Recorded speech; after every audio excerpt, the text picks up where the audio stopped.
Coming up, we've got the results from Tuesday's national elections.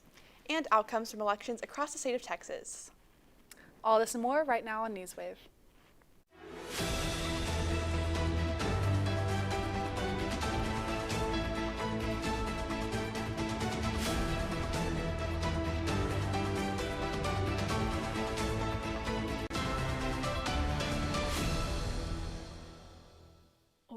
Good afternoon and welcome back. Today is Friday, November 8th, and Newswave would like to officially welcome you to the weekend. My name is Kayla Reese. And I'm Nellie Clark. Early Wednesday morning, Donald Trump won the presidential election, making him the first former president in more than 130 years to win a second term after a re-election defeat. The projection for him to win battleground states Wisconsin, North Carolina, Georgia, and Pennsylvania were enough to put him over 270 electoral votes, securing his title as the 47th president of the United States. Trump spoke at his election headquarters in Florida on Wednesday, stating, quote, "And every citizen, I will fight for you, for your family, and for your future. Every single day, I will be fighting for you with every breath in my body." Donald Trump will be the oldest president to ever assume office at 78 years old. Kamala Harris, the Democratic candidate for president, called Trump to congratulate him on the presidency right before her concession speech at her alma mater, Howard University. Harris addressed the many young people in attendance, saying, quote, "Hear me when I say that the light of America's promise will always burn bright, as long as we never give up and as long as we keep fighting." Harris sought to make history as the first Black and Asian American woman to be president, and her race to the polls began in late July when President Biden announced his withdrawal from the election. The 2024 U.S. election has been one of the most divisive in history, and it is important to remember to take care of yourself during this period of post-election anxiety. On Wednesday, the Republican Party won control of the U.S. Senate and are still looking for additional wins in Pennsylvania and Nevada. According to the most recent numbers from AP News, Republicans hold a 53-seat majority in the Senate and currently hold 211 seats in the House of Representatives, just 8 away from claiming a majority. If Reuven Gallego, a member of the Democratic Party, wins Arizona, the Democratic Party will be able to add to their caucus, which currently stands at only 45 members. The U.S. House of Representatives, however, is still days away from making an official call. According to AP News, quote, "House races are being decided across the country, from hard-fought races in New York to elections in California," end quote.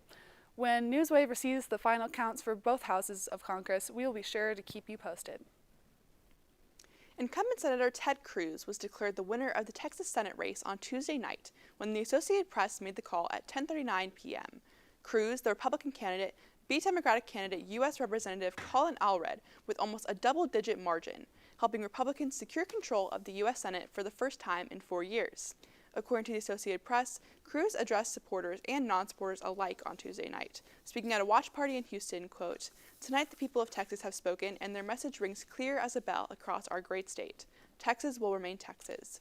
I want to say to all of those who don't support me, you have my word. I will fight for you, your jobs, your safety, and for your constitutional rights." Allred, who carried a moderate banner and ran as a champion of abortion rights in a state with strict bans, gave a concession speech at his watch party in Dallas, even phoning Cruz to congratulate his victory. He said, quote, "It shouldn't be remarkable to have to admit defeat. You just can't want to be a patriot when your side wins. Tonight we didn't win, but we will continue to be patriots."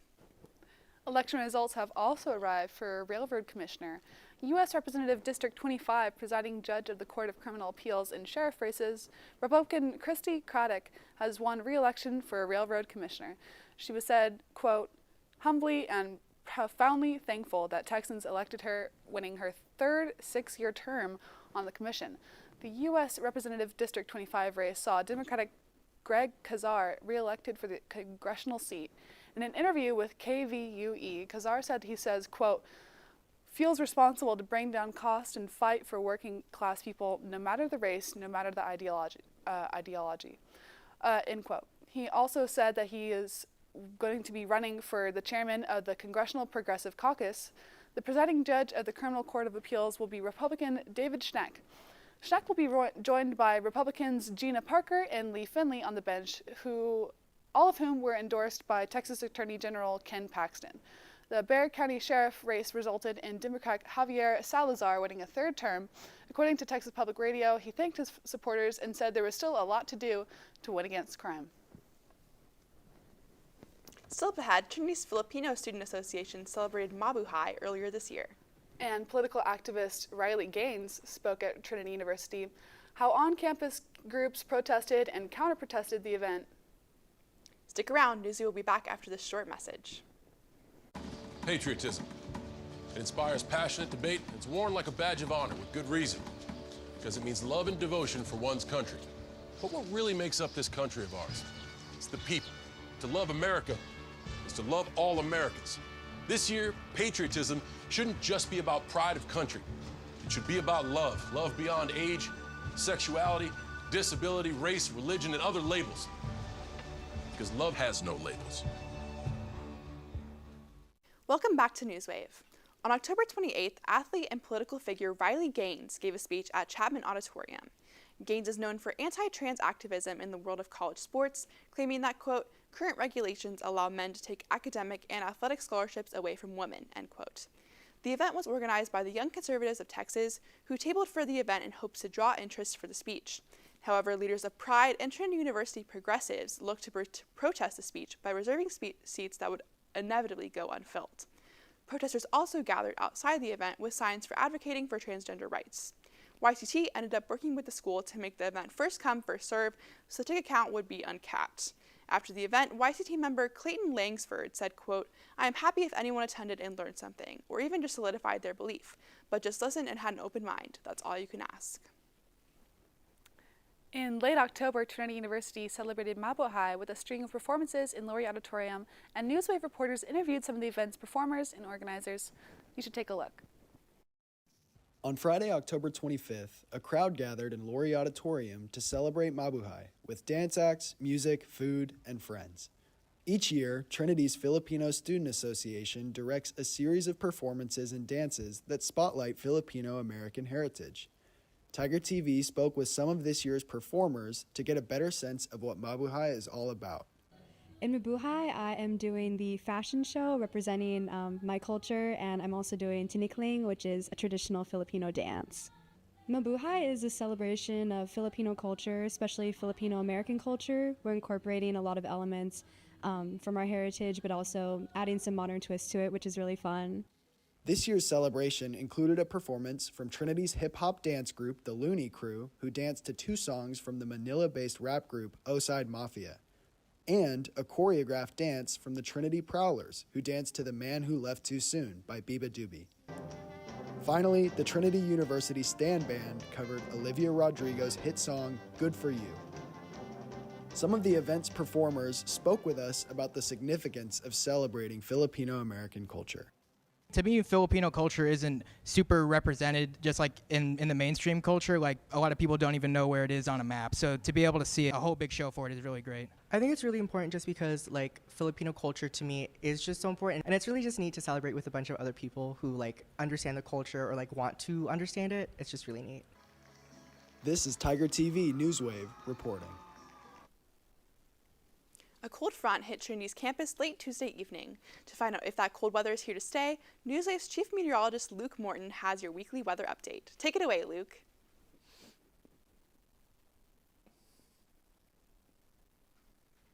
Good afternoon, Tigers, and happy Friday. I hope you all had a great week and are excited about the weekend. This past week finally saw some meaningful rain in our area, especially on Monday night as a cold front blew in. This week also had some cooler weather, which all of us here in South Texas deserve after a very warm October. This weekend will be pleasant with highs near 80 and partly to mostly sunny skies, so plan any outdoor activities with confidence. Saturday's weather looks picture perfect for Trinity's last home football game, so go out there and help cheer on our Tigers. Next week will be a little bit warmer than the weekend, but still very pleasant. Highs should be well into the 80s Monday through Wednesday with partly sunny skies. Another cold front is on track from our area Wednesday, which will kick our highs back into the 70s for the latter part of the week and should set up good weather for the next weekend. For those of you wondering about winter in San Antonio, NOAA has released their outlook for the next 3 months. This winter looks to be warmer and drier than usual. This is because of a La Nina winter, which forecasts cooler and wetter weather in the northern U.S. and warm and dry weather in the south. Unfortunately, this forecast does not bode well for our drought, but hopefully we are able to get at least some rainy days throughout the winter. Anyways, that's going to do it for me today. I hope you all have a great weekend, and I will see you right back here next Friday. As hurricane season comes to a close, dangerous weather patterns have persisted around the country. Stick around to find out how Texas' next door neighbor to the north has been affected. Bring it.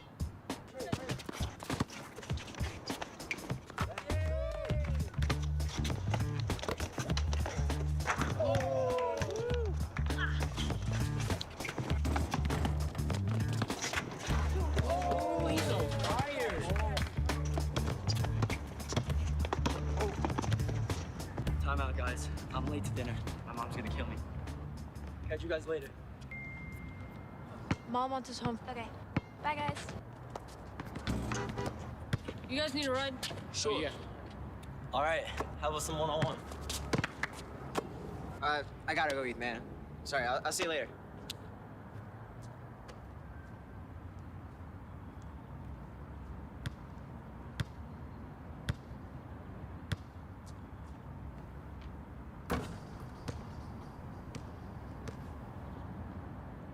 Texas Secretary of State Jane Nelson informed the Department of Justice, or DOJ, that federal election monitors were barred from polling places on Election Day, which cites state law.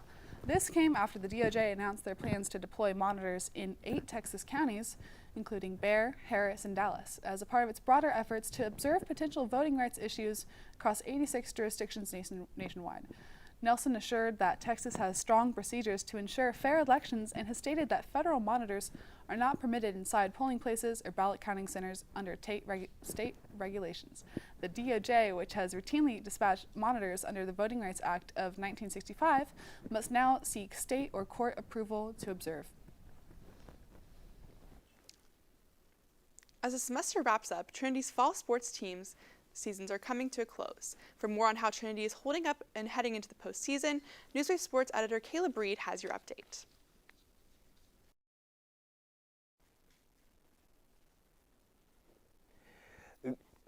Good afternoon, everyone, and welcome to Newswave.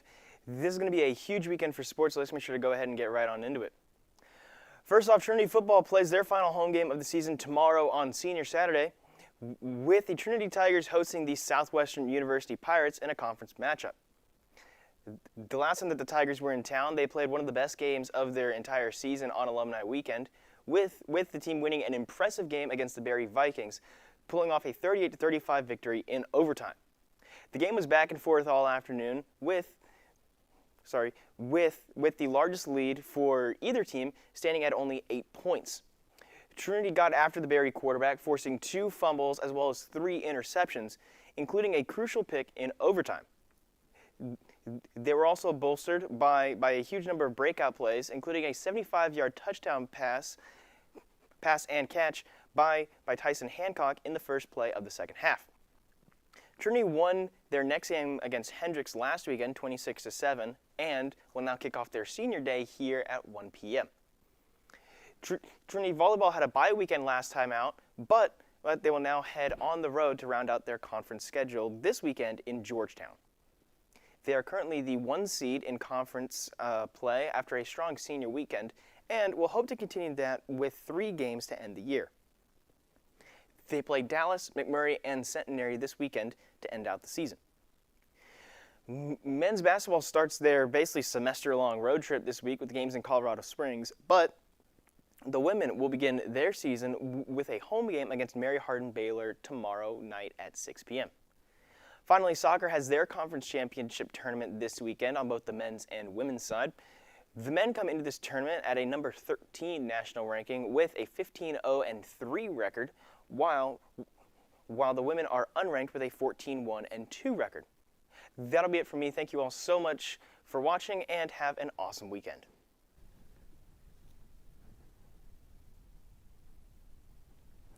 Early last Sunday morning, Oklahoma City was hit with extremely severe storms and tornadoes that caused devastating damage to the city and its people.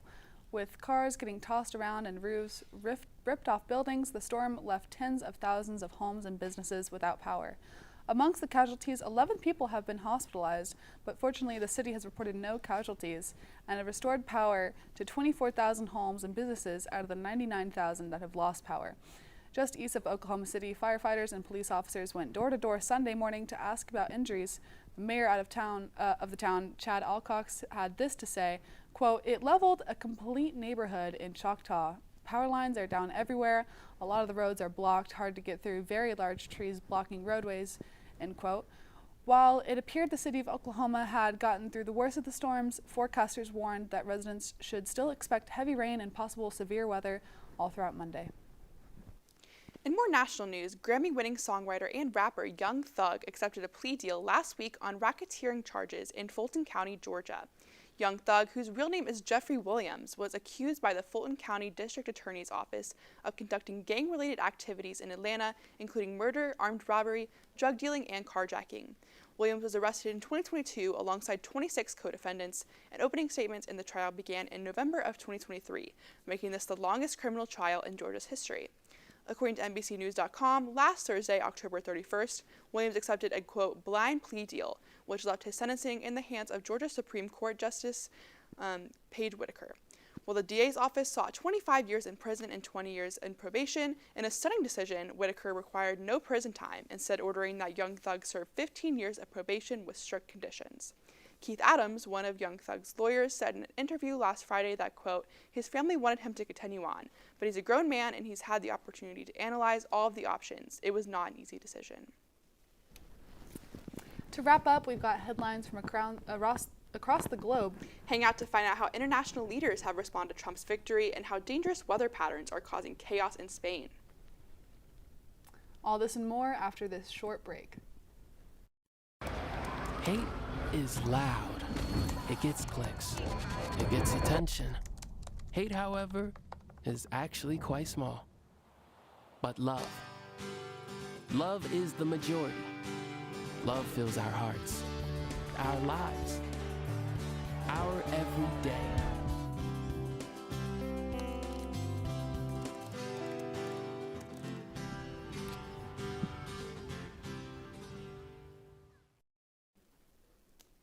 Welcome back to Newswave. UN experts say in a new report that Iran, Hezbollah, and a number of armed militant groups have helped the Houthi rebels of Yemen grow from a local militia group with limited capabilities to a powerful military organization. The Houthis enhanced their status in Iran's self-described axis of resistance since the October 7th terrorist attacks. The Houthis have been attacking various shipping vessels in the Red Sea in a reprisal against Israel's bombing in Gaza. The Houthis claim that they are only attacking ships with ties to Israel, but the UN investigation reveals the rebels are targeting vessels indiscriminately and are coordinating efforts with al-Qaeda in the Arabian Peninsula. UN experts said, quote, the group's shift to actions at sea increased their influence in the region. Such a scale of attacks using weapon systems on civilian vessels had never occurred since the Second World War. Last week, Spain experienced its deadliest disaster in living memory in the form of flash floods. At least 214 were killed, making it Europe's worst flooding-related disaster since 1967.